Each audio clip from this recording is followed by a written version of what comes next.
In this video, update lang tayo sa market.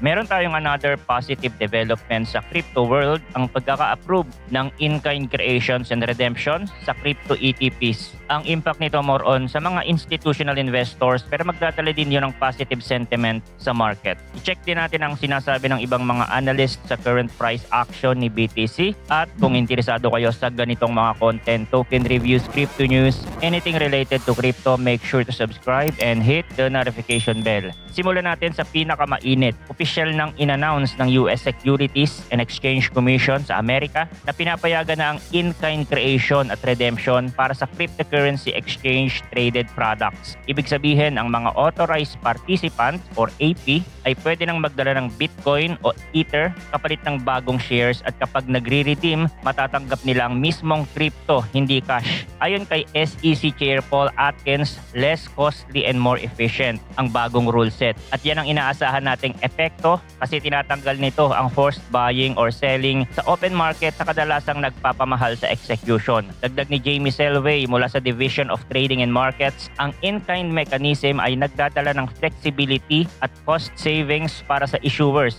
APs at investors at nagre-resulta sa mas efficient na market structure sa konteksto ng mga approved spot crypto ETF noong 2024 na cash only lang ang redemption. Ito ang malaking upgrade na matagal nang hinihintay ng industriya. Kung dati kapag may redemption wave, kailangan pang ibenta ng funds ang hawak na Bitcoin para maglabas ng cash. Ngayon, pwedeng direktang i-deliver ang coin sa APs, nakakaiwas sa slippage, custody unwind at taxable events sa fund level. Para sa mga nakatutok sa price sa oras ng announcement, si Bitcoin ay nasa bandang $117,661.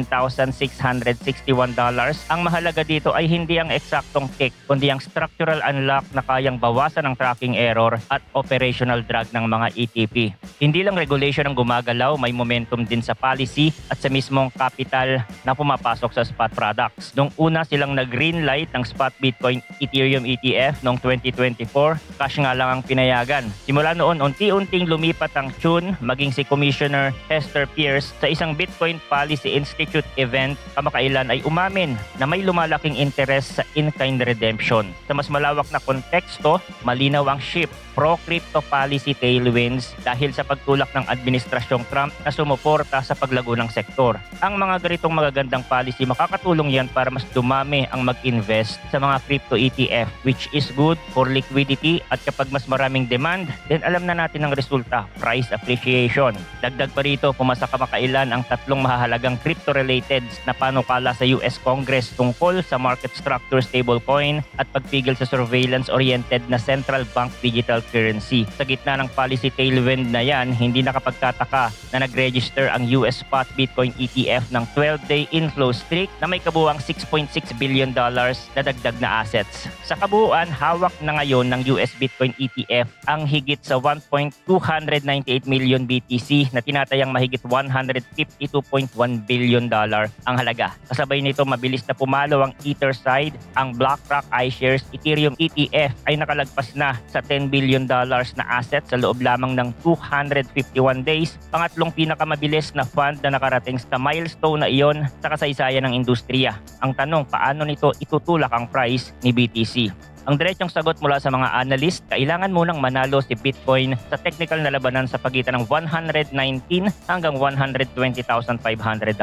Yan yung itinuturing ng mga traders na major resistance area. Sa kasalukuyan kasi umiikot si BTC sa range na ito, 120,000 hanggang 115,000, kung saan consistent na nagbibigay ng support ang lower band. Medyo tight kung ikukumpara natin sa previous price range ni BTC. Ang bullish case ay umiikot sa flipping resistance into support. Sa ibang sabi, ito yung tinatawag na polarity. Sa bandang 119 hanggang 120.5, yan ang susi para makabalik sa price discovery sa ibabaw ng 123,000 at pumila sa 130,000 na susunod na target. Ayon sa Swish Block, ang immediate na goal ngayong linggo ay mabasag ang 120,500 with strength and volume. Bakit mahalaga ang volume? Kasi sa pattern na nakikita, isang descending triangle, karaniwang continuous continuation yan in a bull market, cool off lang, hindi breakdown. Ang ibig sabihin, nasa bulls pa rin ang control basta't may confirm breakout na may lakas at sabayang pagbuhos ng spot at derivatives participation. Pero hindi sapat ang chart kung walang buyers. Ang spot cumulative volume delta o CVD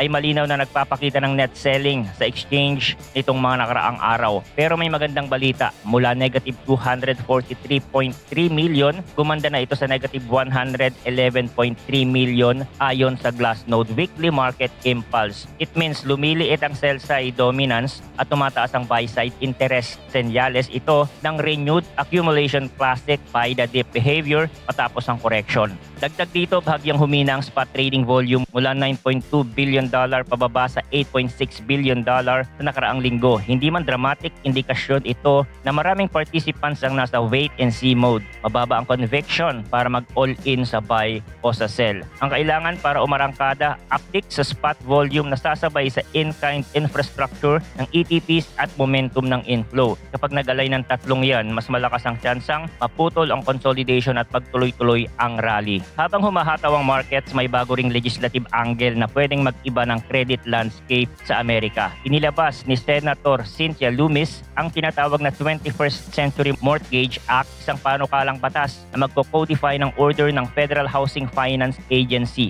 noong June, kung saan iuutos sa US mortgage purchasers na i-consider ang cryptocurrency as an asset for single-family loans. Sabi ni Lummis, layunin nitong bigyan ng mas modernong landas ang wealth building, lalo na para sa mas younger generation na may hawak na digital assets. Pero hindi lahat kumbinsido. Ilang Senate Democrats ang nagpadala ng sulat noong July 24 kay Director William Built na pinag-iingat sa volatility at liquidity risk. Kung magpatuloy raw ang historical swings ng crypto, may panganib na hindi makalabas sa posisyon ang borrower at makonvert sa cash kapag kailangan niyang i-buffer ang risk ng mortgage default. Ang sagot naman ng kampo ni Lummis, hindi mo na kailangan ipilit mag-convert sa fiat para lang makonsider sa underwriting. Mas akma ito sa reality na maraming under 35 na Amerikano, tinatayang 36% lang ang home ownership rate noong first quarter ng 2025. Ang mas malaking bahagi ng wealth ay nasa crypto kesa sa traditional na savings account. Hindi rito nagtatapos ang legislative runway. Bago mag-August recess ang Senado, 3